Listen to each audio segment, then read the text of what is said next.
O seu filho tem características de superdotação?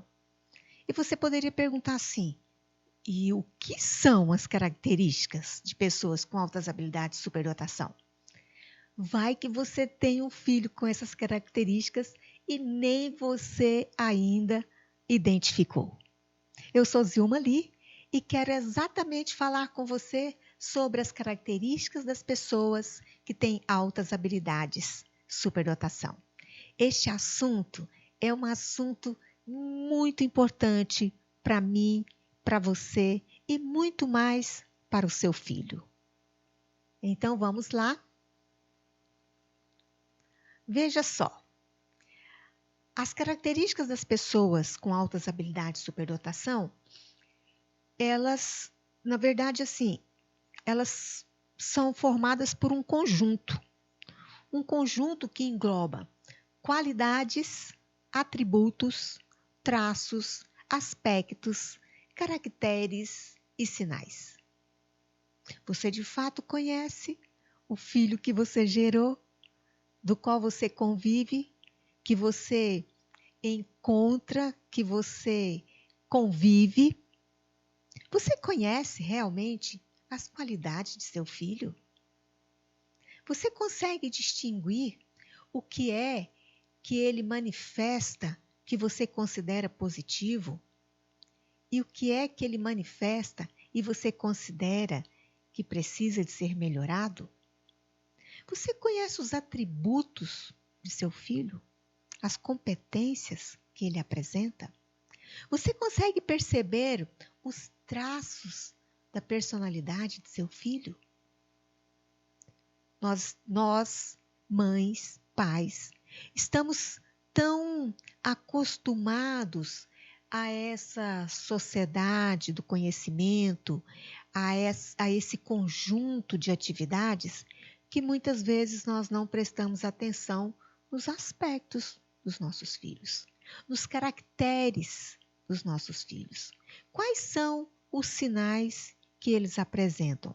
Eles apresentam sinais de crianças ditas normais como qualquer outra? Ou eles apresentam sinais de altas habilidades e superdotação? Então, assim, olha, quando a gente pensa em características das pessoas com altas habilidades de superdotação, isso parece fácil de ser distinguido. E na verdade não é. Porque nós precisamos de desenvolver uma nova forma de olhar e ver, de ouvir e escutar. Porque os nossos sentidos vão ficando tão cristalizados, vai ficando tudo tão banalizado só pelo nosso olhar, que muitas vezes a gente fica fixo apenas nas características físicas. E os seres humanos, nós somos compostos por um conjunto de dimensões físicas, mentais, cognitivas, afetivas, sociais e espirituais. Então, nós somos seres humanos integrais. E a nossa educação não tem favorecido este nosso olhar. E é disso que nós vamos tratar hoje. Então, vamos lá. Então, vejam só. Quais são os fatores que influenciam o nosso desenvolvimento humano? Esses fatores, eles funcionam juntos, em conjunto. Não significa que, ora eu percebo só, por exemplo, a questão do meio, ou do crescimento orgânico, ou da maturação neurofisiológica, ou da hereditariedade. Não, eles funcionam junto. Eles pulsam e vibram juntos. Então, veja só, os aspectos da hereditariedade. Todos nós carregamos uma carga genética. Nós, então, temos essa carga genética advinda dos nossos genitores, pai e mãe. Precisamos de estar atento a esses aspectos.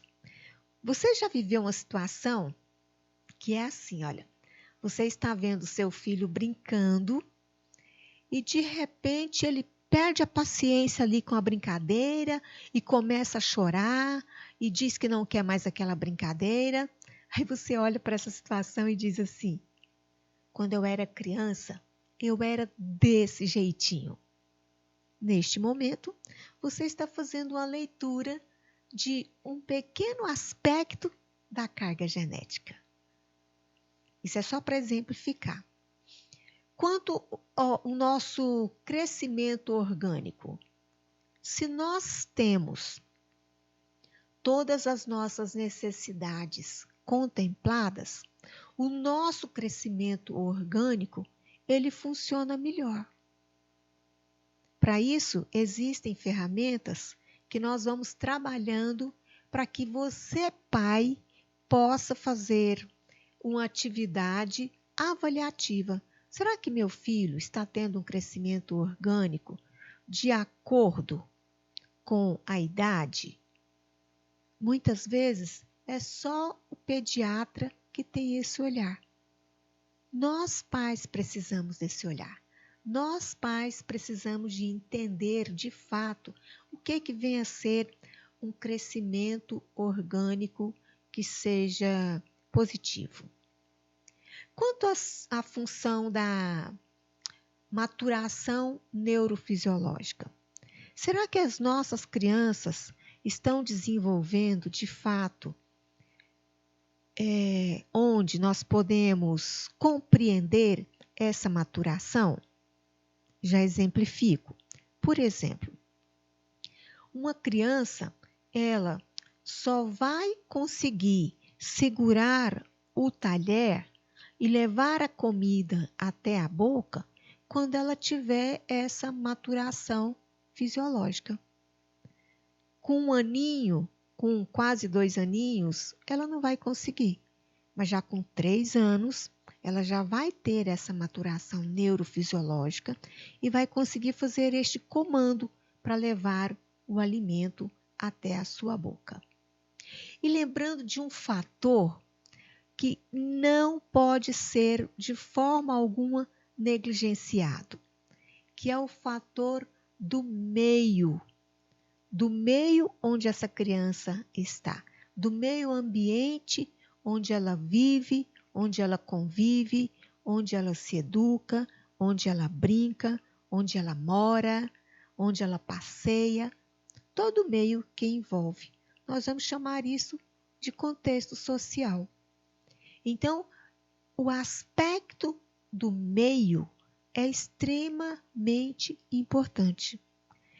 Quanto melhor for esse meio, quanto mais esse meio oferecer estímulos, melhor esta criança também vai se desenvolver. E muitas vezes nós estamos muito preocupados em apenas dar para a criança, por exemplo, aquilo que está mais presente na nossa cultura. Como, por exemplo, nós estamos condicionando muito as nossas crianças em ter mais brinquedos, em ter mais roupas, em ter mais objetos tecnológicos. E nós esquecemos de algo que é primordial para a sua maturação neurofisiológica e para o seu crescimento orgânico, que é dar atenção, que é estar junto, que é o conviver com harmonia. Toda essa conversa nossa sobre as características das pessoas com altas habilidades e superdotação é exatamente para que você construa este caminho e consiga conviver melhor com o seu filho, para que ele possa ser enriquecido, desenvolvido. Você foi enriquecido? Você teve essas oportunidades? Os seus pais tiveram condições de proporcionar a você um desenvolvimento humano que contemplasse as suas necessidades?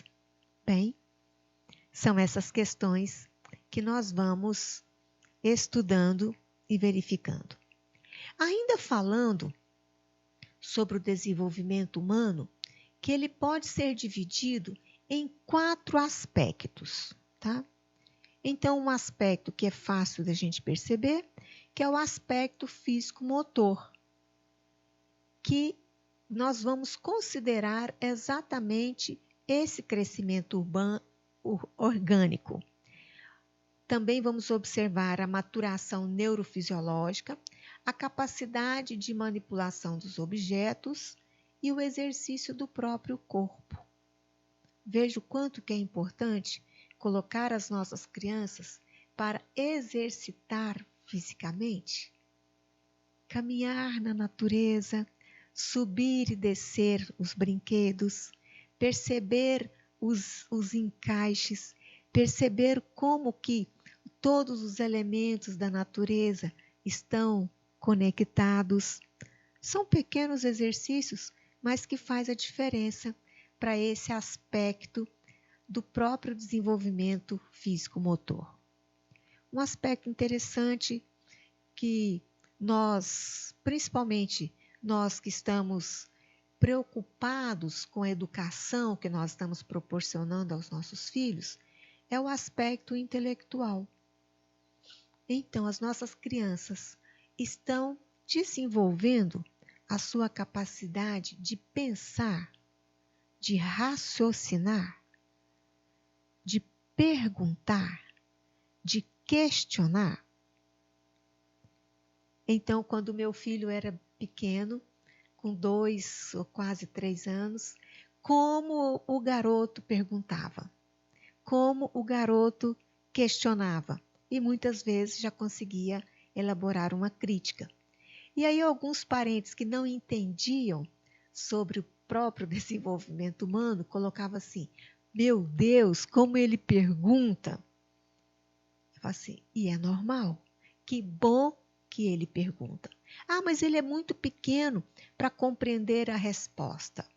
De fato, o mais importante não é ele compreender a resposta, mas é ele perceber que quando ele pergunta, alguém escuta, alguém dá atenção.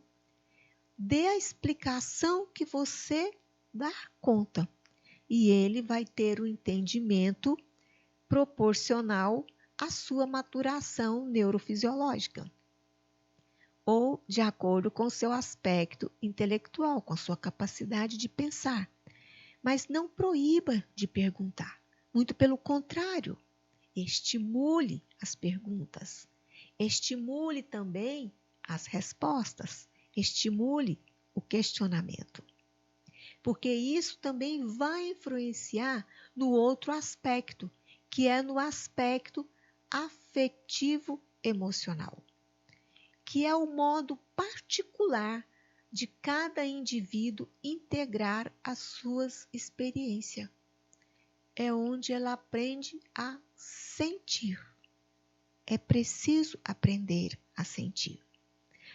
Mesmo nos cursos de pedagogia, onde eu ministro aulas, muitas vezes eu estou falando de um conteúdo para as minhas educandas e eu pergunto a elas assim: o que é que você sente com esta informação?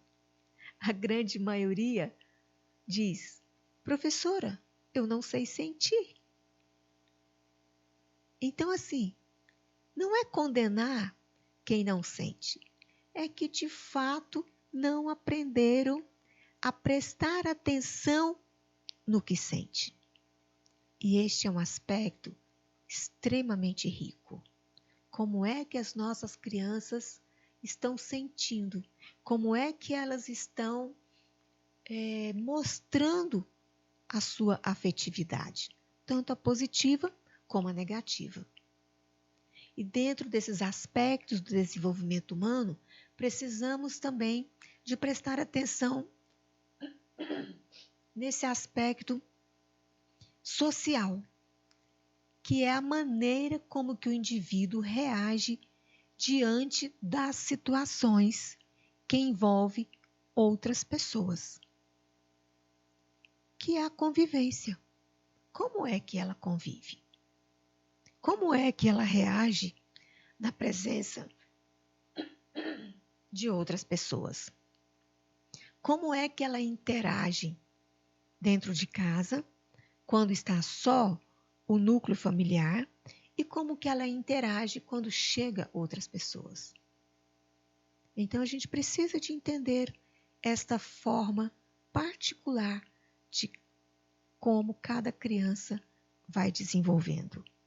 São aspectos extremamente importantes e que nós muitas vezes, na nossa correria, com manter a nossa sobrevivência, em alcançar o sucesso profissional, nós perdemos de vista esses aspectos.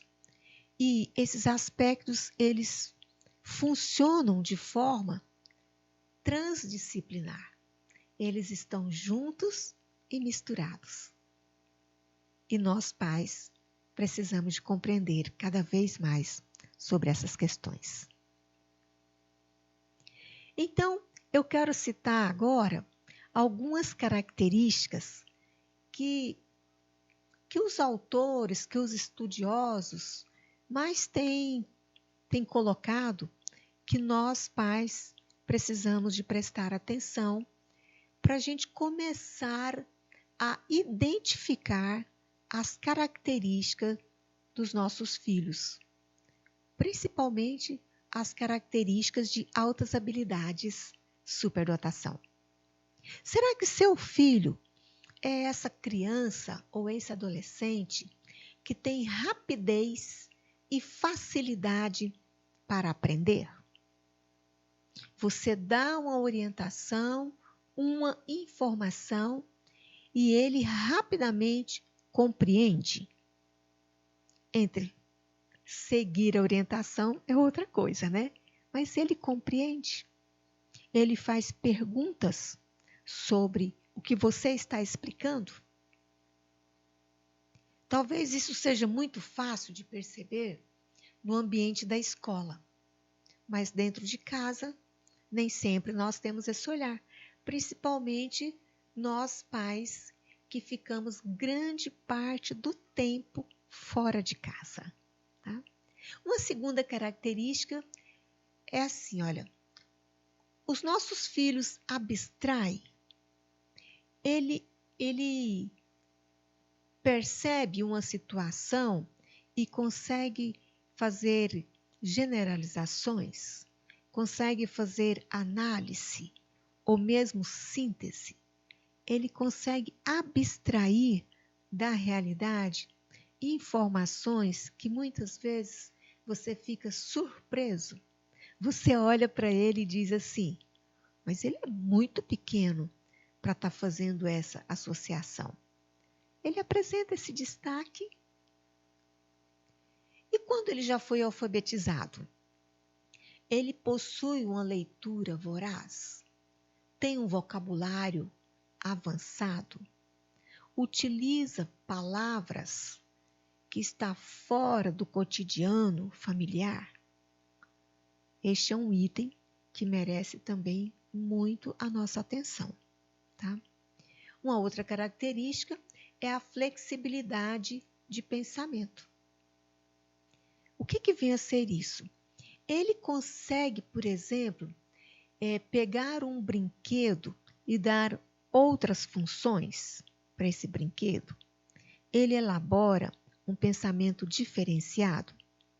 Outro dia eu observava uma criança com 3 anos de idade que, enquanto a babá passava a roupa, ela brincava ao lado. E ela brincava com os cabides. E ela pega um cabide e transforma o cabide e os bracinhos em um violino. E ela começa a tocar uma música. Então, olha o item da criatividade e o item também da flexibilidade do pensamento. Será que a sua criança é uma criança que tem uma produção criativa? Ela é uma criança que consegue inventar, ela modifica os brinquedos, ela pega os objetos dentro de casa e cria uma outra ou outras possibilidades. Provavelmente essa criança tem essa característica de ser uma criança muito criativa e é capaz de produzir outros elementos, outras brincadeiras. E ainda consegue contextualizar e querem compartilhar a brincadeira inventada. Dê atenção a isso. Continuando então com as nossas características, o seu filho tem essa capacidade de julgamento? Ele olha para sua roupa e faz um julgamento inesperado? Ou então ele tem uma habilidade para resolver problemas com situações próprias? Então, outro dia também observando uma criança que estava cortando com a tesoura. E a tesoura não estava possibilitando o corte que ela queria. E aí eu fiquei ali observando, e ela bem pequena, com menos de 3 anos, fiquei pensando assim, como é que ela vai resolver isso? Ela pôs o bracinho no papel, como apoio, e começou a puxar com cuidado. Então ela estava criando uma forma para resolver a falta de corte da tesoura. O braço foi transformado em uma régua e com cuidado ela veio rasgando o papel. Veja que ela, muito jovem, já consegue resolver uma situação, ela consegue encontrar uma solução própria. O seu filho é aquela criança que tem uma memória fantástica, que muitas vezes a gente fala assim, como ele tem uma memória fotográfica, né? Ele consegue ter compreensões incomuns. Muitas vezes você fala assim, ele é muito pequeno para compreender essa situação. E ele olha para você e diz assim, não, mamãe, eu sei do que você está falando. Uma característica interessante também é a independência de pensamento. Ele está ali brincando no meio dos familiares e ele consegue pensar em algo diferente e ele consegue até mesmo a sugerir. E você fica tão surpreso, mas muitas vezes não consegue valorizar, não consegue elogiar. E às vezes até diz assim, menino, você não sabe o que está falando. E na verdade, ele sabe o que está falando, porque ele está tendo um pensamento diferenciado do cotidiano. E uma característica que nos chama muito a atenção são os talentos específicos para as artes. Para a música, para a dança, para o desenho, mesmo para a tecnologia, para os jogos, para as artes em gerais. O seu filho apresenta um destaque, um talento específico para as artes. E quando você percebe esta característica, o que é que você faz? Você pensa em potencializar? Ou você olha para essa situação e diz assim, não, eu não vou desviar a atenção da escola para que ele faça uma atividade artística cultural. Você negligencia? É preciso ter cuidado com isso também. Os talentos, todos os talentos, devem ser potencializados, tá? E não enterrados. Ainda mais algumas características, por exemplo, a questão do senso crítico, né? Então, o seu filho é essa criança que tem um olhar crítico com tudo. Ele critica a forma como você veste, a forma como você fala. Ele critica como que você organiza os espaços, como você expressa, faz uma crítica de um programa de TV, critica o desenho que está assistindo.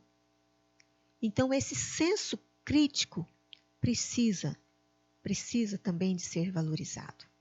Provavelmente é mais uma característica das pessoas com altas habilidades, superdotação. Você percebe que o seu filho também tem uma autoconsciência? Outro dia eu estava em uma festa e uma criança da família observava uma aranha que passeava no forro da mesa. E uma das pessoas veio imediatamente assim, pronto para matar a aranha. A criança olha para aquela situação e diz assim: não, não mate. Você está matando o papai de uma família aranha. As aranhas vão ficar sem papai. Ficamos ali parados escutando aquela cena.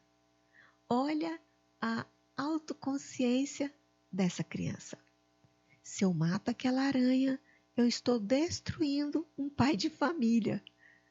E foi muito legal a gente observar uma criança de 3 anos já com essa característica, já com essa proteção à família. O seu filho é daquelas crianças que lidera as brincadeiras. Está ali brincando com os primos, com os amigos, ele é que está na liderança. Ou muitas vezes com você mesmo. Está sentado ali na hora do jantar e a criança é que está liderando o assunto a ser discutido, está discutindo, por exemplo, o cardápio do outro dia, ele é que lidera o controle da TV, ele que lidera, por exemplo, uma excursão onde vocês estão participando e ele tem um porquê, por que ele quer ir para a direita, por que ele quer ir em direção a determinado objeto e ele ainda justifica. Você percebe que ele é um líder nato. Gente, nos dias de hoje, essa característica é extremamente importante. Como nós precisamos de desenvolver líderes com valores humanos. Uma outra característica que os autores têm colocado também, que é muito evidente nas pessoas com altas habilidades de superdotação, que é o aborrecimento com a rotina. Eles não gostam de rotina. Você gosta? Existem pessoas que amam rotina. Eu, por exemplo, não gosto de rotinas. E a maioria das crianças com essas características de superdotação, elas não gostam da rotina. Elas querem sempre algo novo, algo que estimule. E quando o ambiente é muito empobrecido, elas sempre procuram um jeito de inovar tanto a organização dos ambientes, como as relações, como o convívio. E essas crianças, elas dão muito trabalho na escola, porque a escola, principalmente, se ela tiver uma abordagem tradicional, ela vai ter uma rotina a ser seguida. E as crianças superdotadas não gostam dessa rotina. E com razão, não é isso? E uma outra característica que nós também precisamos de observar nos nossos filhos é o gosto pelo desafio. O seu filho gosta de ser desafiado? Ou é daquelas crianças que não suportam nenhum tipo de desafio? Então, se a sua criança não é desafiada, é preciso desafiá-la mais. Mas as crianças que têm altas habilidades de superdotação, elas têm uma preferência pelo desafio. Elas amam o desafio e elas se envolvem com esse desafio. Então, olha, temos aí 15 características, podemos dizer que são as principais características, mas nós temos várias, nós temos um conjunto de outras características, que todas devem ser estudadas, observadas, analisadas e avaliadas de forma individual. E lembrando que os indivíduos devem ser avaliados em seu contexto, jamais como se ele estivesse dentro de uma caixa, né? Dentro de um vidro. É preciso observar o contexto. Essas características se manifestam de forma diferenciada dentro dos contextos. Você está gostando de descobrir essas características? Isso faz sentido para você? Você já consegue lembrar que o seu filho possui várias dessas características? Então vamos lá, vamos seguir. Então veja só. Quando os nossos filhos não são reconhecidos, não são identificados, não são valorizados, nós vamos produzir neste garoto aquilo que nós chamamos do cone do medo. Não é interessante isso? Como assim, cone do medo? Porque o que acontece? O que eu tenho observado na minha prática profissional, principalmente em sala de aula? Que é assim, olha, a criança, ela tem características tão diferenciadas dos outros coleguinhas que ela começa a se achar anormal.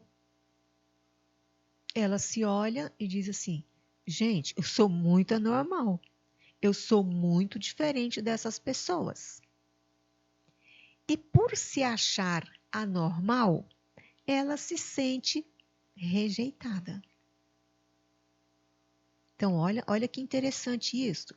Eu me sinto anormal e eu me sinto rejeitado. E como já dizia Nietzsche, um grande filósofo, que o ser humano é capaz de fazer tudo para ser aceito, para ser incluído. Nenhum ser humano gosta de se sentir excluído. Nós queremos ser incluídos em todos os lugares, com todas as pessoas, em todas as situações. Aí imagina essa criança que está se sentindo que ela não é uma pessoa normal e que ainda é um rejeitado em sala de aula, um rejeitado dentro da família, um rejeitado em todos os lugares. É como ela se sente assim: este lugar não me cabe. E aí ela começa a ter um outro tipo de comportamento. Ela começa a esconder as suas próprias características. Gente, é muito ruim quando você tem que esconder uma característica sua, principalmente se for uma característica positiva. Vamos imaginar que você é extremamente crítico, que seu filho é extremamente crítico, mas ele já foi corrigido tantas vezes, ele já foi criticado, rejeitado, excluído várias vezes. Isso faz com que ele chegue a uma conclusão. Então, eu vou esconder as minhas características. Eu vou fazer de conta que eu sou como todo mundo. E quando ele faz isso, vem a próxima consequência. Ele vai reduzir a sua produtividade. Porque ele não está tendo o direito de ser quem é. Tem algo mais triste, ruim, do que você não ter o direito de ser quem é. E aí você começa então a produzir cada vez menos. Ah, mas como assim produzir? Você não se manifesta, você não verbaliza, você não deixa a sua criatividade manifestar, você não elabora de fato os seus próprios objetos ou seu próprio estilo. Por quê? Porque você está preso nesse cone do medo. Você está no esforço, sempre no esforço de esconder quem você é. E você gasta tanta energia para esconder quem é, que você se reduz. Você não só reduz a sua produtividade, mas você se reduz enquanto ser humano. E isto, gente, vai provocando, vai cristalizando cada vez mais a sua baixa autoestima.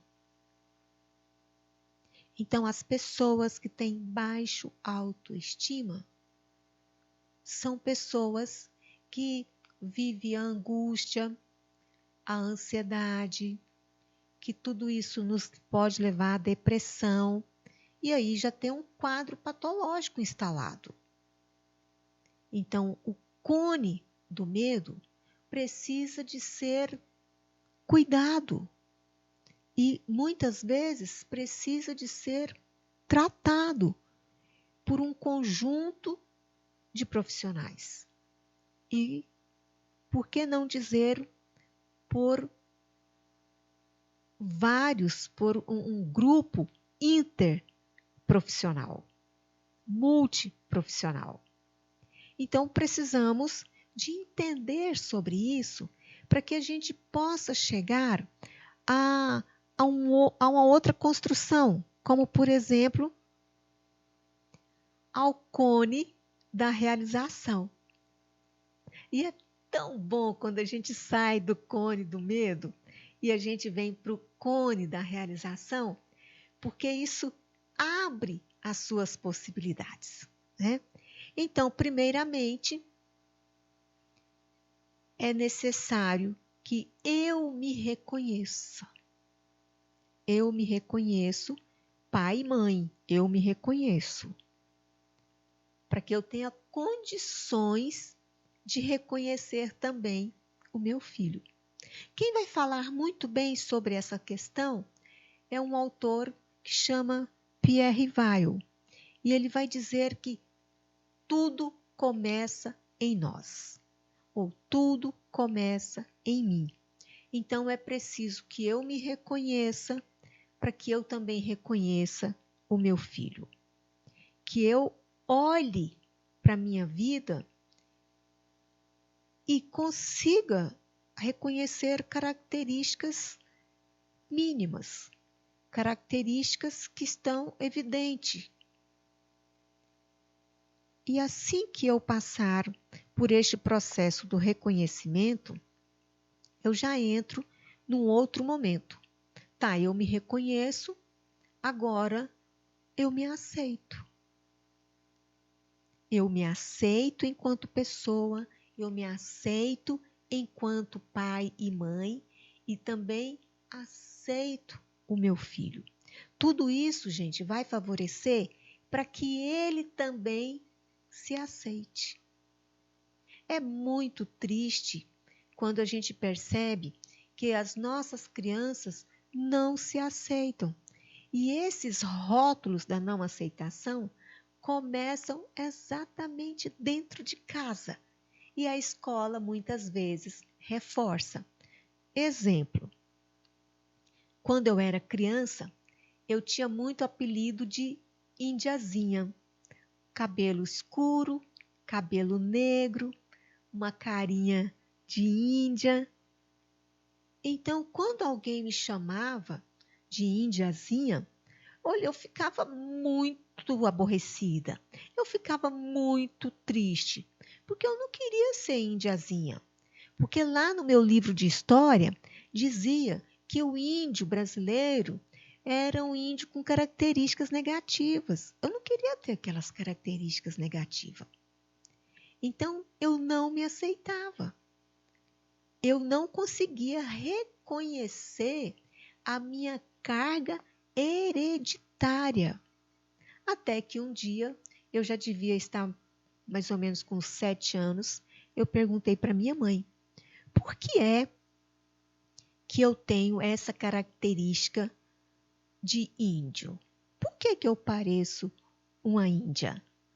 E minha mãe foi contar a sua bela história. Minha mãe é filha de índio com negro. E quando eu fui ouvindo aquela história, que eu voltei para dentro do quarto e peguei um espelho e fui vendo as minhas características e fui pensando, olha, então de fato eu sou uma índiazinha. Claro, isso é um processo, mas nós pais precisamos de ajudar as nossas crianças a se reconhecerem e a se aceitarem, tá? Então, em um terceiro nível, vem a questão do se respeitar. Então, agora eu me respeito. Agora eu conheço a minha história. Agora eu sei da minha antecedência familiar. E aí eu fico feliz com isso. E aí eu me respeito. Se alguém, por exemplo, fizer qualquer tratamento comigo pejorativo, eu vou dizer assim, sim, de fato, eu tenho uma descendência indígena muito forte. E eu gosto da minha história e eu gosto disso. Eu me respeito assim. E quero que você também me respeite. Esse nível do respeito, ele é fundamental para que a gente possa construir o quarto nível, que é o aprender a amar a si mesmo e amar o outro. Pai, mãe, que você se ame, que vocês também amem seus filhos. Para que possa alcançar este amor de fato, eu preciso de me perguntar: eu reconheço meu filho? Eu aceito meu filho? Eu respeito meu filho como que ele se apresenta neste momento? Então, eu posso dizer que o amo. E assim nós vamos chegar à realização. Vocês poderiam perguntar assim, mas e se eu não passar por isso, eu consigo chegar à realização? É que você passa por tudo isso e muitas vezes não sabe que está passando ou que já passou. Mas se eu posso criar o cone da realização com consciência, vamos criar este cone com consciência. Então, uma coisa, um primeiro momento é a gente passar pelo cone do medo. O cone do medo, então, é produzido quando as pessoas não são reconhecidas, identificadas em suas características de altas habilidades, superdotação. Vejo quanto é importante favorecer a saída do cone do medo para que possamos construir,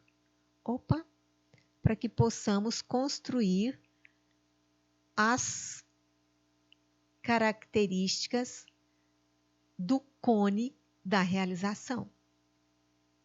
Então, eu preciso me reconhecer, reconhecer o meu filho, aceitar o meu filho, respeitar o meu filho como que ele se apresenta, amar o meu filho para que ele alcance a sua realização. Não é o que todos nós queremos? Todos nós queremos isso. Todos nós estamos em busca da realização dos nossos filhos, do sucesso dos nossos filhos, da alegria, da felicidade dos nossos filhos. Então, este assunto, ele é tão envolvente que quanto mais eu compreendo sobre isso, mais eu percebo que eu sou capaz de auxiliar você a compreender também esses detalhes, a melhorar a sua conexão consigo mesmo e a conexão com o seu filho ou com os seus filhos. E aí eu quero discutir com vocês agora algo que assim, que é muito notório nas escolas, mas que nós também precisamos de avançar nesses detalhes. Então, as crianças que apresentam superdotação escolar, essas são fáceis de identificar, né? Então, veja só. São crianças que tiram notas boas, gostam de perguntar, aprendem com rapidez, têm boa memória, apresentam um grande vocabulário, gostam do ambiente escolar, elas têm prazer de ir para a escola. Essas características todas levam essas crianças a serem consumidoras de conhecimento. Elas consomem o conhecimento de uma forma muito veloz. Essas características são fáceis de ser identificadas dentro da escola. Não são? Você identifica essas características no seu filho? Seu filho é essa criança que tira boas notas, que gosta de perguntar, que aprende com rapidez, que tem boa memória, que gosta do ambiente escolar?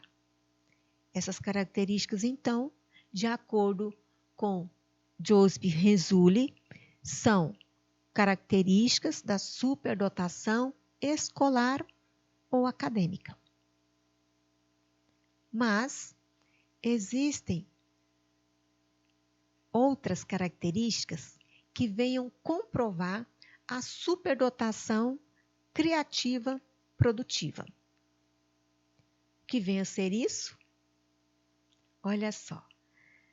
Observe na imagem que nós temos aqui um cérebro. Então, o nosso lado esquerdo do cérebro é esse que está comprometido com o raciocínio, com a lógica, com a interpretação, com a análise, com as conclusões. Esses são os acadêmicos, que têm o hemisfério esquerdo do cérebro mais trabalhado. Mas o mesmo autor vai dizer o seguinte: as crianças superdotadas, no segundo tipo, que é o criativo produtiva, têm o lado direito do cérebro mais desenvolvido. E olha como que as características são diferenciadas. Não necessariamente elas apresentam um QI superior. Elas gostam de fantasiar, é criativa e original, usa o humor, brinca com quase tudo, não liga para convenções, não gosta da rotina.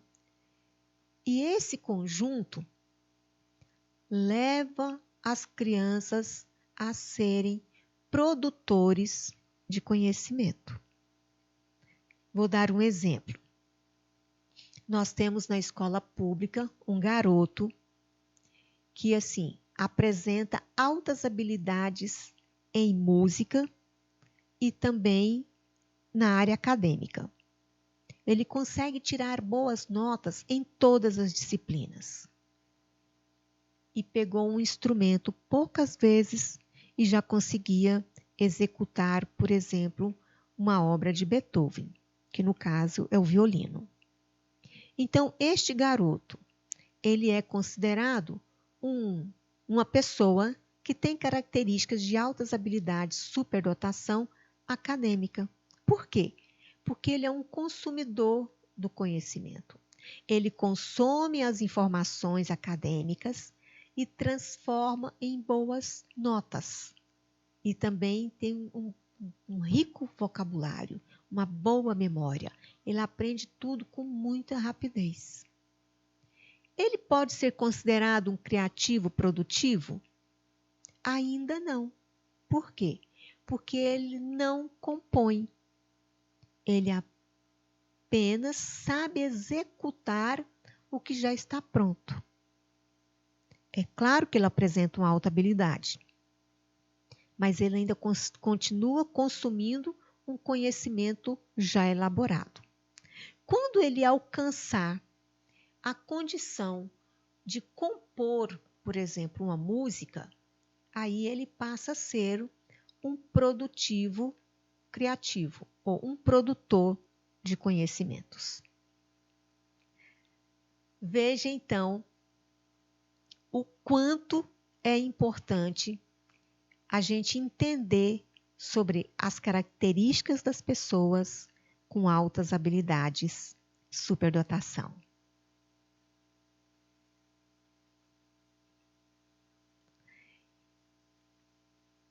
E aí? Com certeza que eu trouxe para você muitas informações. E eu gosto de dizer que assim, só as informações não favorece mudança. A gente precisa de dar conta de transformar informação em formação. É preciso que você realmente formule, que você construa conhecimentos com essas informações. A partir do momento que você construir, de fato, conhecimento, que você possa ser capaz de dizer assim, agora eu aprendi sobre essa temática, você será capaz de empreender. Empreender é chegar num outro nível. Você vai ser capaz de utilizar essas informações, esses conhecimentos com sabedoria. Você será capaz de identificar essas características no seu filho. E com qual objetivo? Para que ele possa ser enriquecido, potencializado, para que ele alcance a realização, para que ele alcance o sucesso, a satisfação em viver, em conviver, em ser o que ele é. Obrigada pela sua presença. Tchau, tchau.